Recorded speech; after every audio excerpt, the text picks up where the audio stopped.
लाखों करोड़ों युवा जिन्होंने इंजीनियरिंग की है, मेडिकल किया है, वो आज हिंदुस्तान में मजदूर का काम कर रहे हैं। ऐसा हिंदुस्तान हमें नहीं चाहिए। एक तरफ अरबपतियों की शादी, 8-8, 10-10 करोड़ रुपए की घड़ियां, पूरी दुनिया से लोग आते हैं, शादी में नाच के जाते हैं, और दूसरी तरफ बेरोजगारी, महंगाई, दुख और दर्द। नरेंद्र मोदी जी का यही लक्ष्य।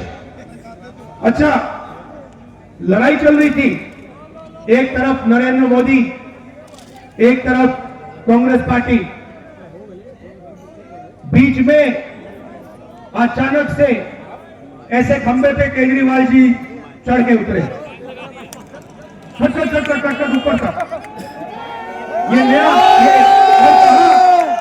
जैसे ये खंबा दिख रहा है ना, ऐसे खंबे पे चढ़ गए और कहते हैं अब मैं नई राजनीति लाऊंगा, मैं नई राजनीति लाऊंगा,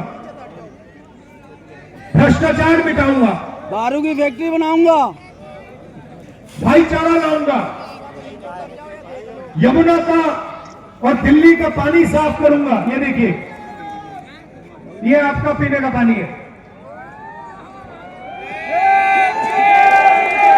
ये आपका पीने का पानी है। इसको देखिए, इसमें बदबू आ रही है। केजरीवाल जी ने वायदा किया था कि 5 साल के अंदर मैं दिल्ली का पानी साफ कर दूंगा, यमुना जी में जाके नहाऊंगा, यमुना का पानी पीऊंगा। केजरीवाल जी, दिल्ली का पानी पी लीजिए, एक गिलास पी लीजिए, फिर देखते हैं क्या होता है। अस्पताल दारू फ्री करेंगे, दारू पानी फ्री नहीं है, दारू फ्री है।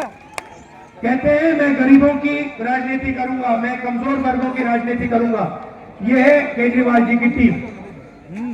यहां लिखा है टीम केजरीवाल, 9 लोगों की फोटो है। नाम पढ़ लेता हूं, नाम पढ़ता हूं। पहले नंबर पे अरविंद केजरीवाल, जिन्होंने शराब का घोटाला किया, करोड़ों रुपए आपसे चोरी किए। दूसरे नंबर पे उनके पार्टनर मनीष सिसोदिया, बिल्कुल, जिन्होंने उनकी मदद की स्कैम करने के लिए। तीसरे नंबर पे आतिशी सिंह, चौथे पे संजय सिंह, पांचवा स्वकेंद्र जैन, छठा राघव चड्ढा, सातवां संदीप पाठक, सौरभ भारद्वाज और अवध ओझा। अब मुझे बताइए, इनकी जो क्रैक टीम है, अरविंद केजरीवाल की स्पेशल टीम जो है, इसमें आप मुझे एक दलित नाम दिखा दीजिए, एक पिछड़े का नाम दिखा दीजिए, एक मुसलमान नाम दिखा दीजिए, एक सिख नाम दिखा दीजिए। कहां है? तो ये अपनी टीम बनाते हैं, और जब आपके खिलाफ हिंसा होती है, जब दिल्ली में रायट्स हुए, आपको याद होगा राहुल गांधी आपके पास आया था और केजरीवाल जी कहीं नहीं आए थे। आए थे? कहां थे केजरीवाल? पहले गाड़ी में आए, छोटी वाली गाड़ी में। कौन सी थी भैया? वैगन आर में आए, वैगन आर में आए, स्वेटर पहने, खंबे पे चढ़ गए, फिर खंबे से उतरे और सीधा शीश महल के अंदर गए। उसमें ऑटोमेटिक दरवाजे, बड़े बड़े टेलीविजन, करोड़ों रुपए का। कितना करोड़ रुपए का है वो? 45 करोड़ रुपए का घर है। नई तरीके की राजनीति, ये था वायदा केजरीवाल का, झूठा वायदा था। जैसे नरेंद्र मोदी झूठे वायदे करते हैं, वैसे ही केजरीवाल जी झूठे वायदे करते हैं। जब आपको जरूरत पड़ती है, मोदी जी तो सामने बोल देते हैं, मगर सोच केजरीवाल जी की भी वही है, वो सामने नहीं बोलते हैं, मगर जब आपको जरूरत पड़ती है तो केजरीवाल जी आपके पास नहीं आते हैं, आपकी मदद नहीं करते। ये पूरी दुनिया जानती, शायद मुझे बोलने की भी जरूरत नहीं। आप जानते हो इस बात को कि आपकी रक्षा करने वाला और आपकी रक्षा करने वाली सिर्फ कहां भी आप पे आक्रमण होगा, मैं आपको बता रहा हूं, जहां भी आपको धमकाया जाएगा, जहां भी आपको डराया जाएगा, जहां भी आपको तंग किया जाएगा, वहां राहुल गांधी दिखेगा। और पिछले 20 साल देख लो, संभल में लोगों को मारा गया, राहुल गांधी गया। मैं नहीं पीछे हटता, मुझे कोई फर्क नहीं पड़ता, मैं इसकी रक्षा करता हूं, मेरा यही काम है।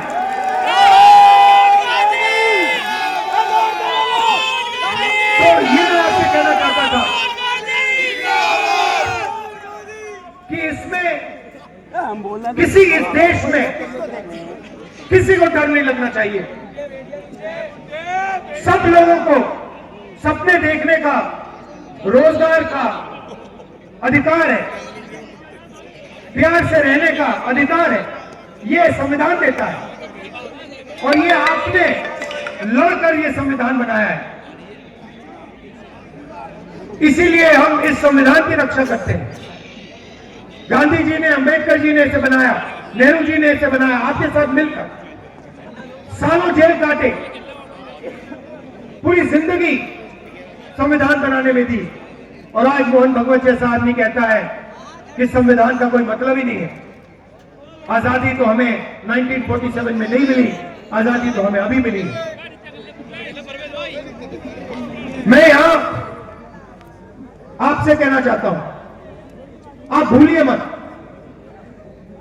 यह विचारधारा की लड़ाई है और लड़ाई दो पार्टियों के बीच में है। दो पार्टियों के पास हिंदुस्तान में विचारधारा है। एक आरएसएस नफरत से भरी हुई विचारधारा और दूसरी कांग्रेस पार्टी मोहब्बत से भरी हुई विचारधारा। और ये लड़ाई नफरत और मोहब्बत के बीच में है, हिंसा और हिंसा के बीच में है, असत्य और सत्य के बीच में है, और ये सालों से चल रही है। ये पुरानी लड़ाई है इस देश में। आप देखिए, जो भी महापुरुष हैं, बड़े बड़े, सारे के सारे सत्य की लड़ाई लड़ी थी। चाहे वो गुरु नानक जी हो, कबीर जी हो, बुद्ध भगवान हो, बसवन्ना जी हो, नारायण गुरु जी हो, गांधी जी हो, अंबेडकर जी हो, इनमें से कोई भी असत्य के लिए नहीं लड़ा था। इनमें से किसी ने नहीं कहा था कि देश में हिंसा फैलानी है। आप देखिए, ये अभी टाइम चल रहा है, गांधी जी को आज से 100, 200, 300, 500 साल बाद याद करेंगे लोग। मैं आपको बता रहा हूं, नरेंद्र मोदी आज प्रधानमंत्री है। जिस दिन ये प्रधानमंत्री पद से हटे, उस दिन के बाद इनको कोई याद नहीं करेगा। आप देख लेना, लिख के ले लो। ये कितनी भी कोशिश कर ले, क्योंकि ये देश नफरत को नहीं याद करता है, ये देश हिंसा को नहीं याद करता है। इस देश में गोडसे थे, गांधी थे, ये देश गांधी को याद करेगा, गोडसे को कभी याद नहीं करेगा। सही कह रहे हो, बिल्कुल सही कह रहे हो, बिल्कुल सही कह रहे हो। और डरने की कोई जरूरत नहीं है। जो आदमी सत्य के लिए लड़ता है, अहिंसा के लिए लड़ता है, उसको डरने की कोई जरूरत नहीं होती है, वो किसी चीज से नहीं डरता है। आप हमारे कैंडिडेट्स का पूरा समर्थन कीजिए। आइए आइए आइए, आप हमारे कैंडिडेट का पूरा समर्थन कीजिए।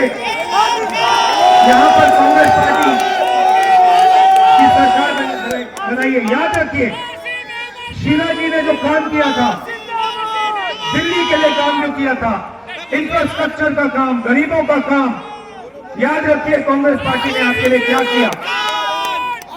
और कांग्रेस पार्टी का समर्थन कीजिए और हमारे जो कैंडिडेट हैं इनको भारी बहुमत से जिताइए और संविधान की रक्षा कीजिए। धन्यवाद, नमस्कार, जय हिंद। हमें गुजारिश करूंगा आशीर्वाद खान से कि वो शुक्रिया अदा करें। आसिम अहमद खान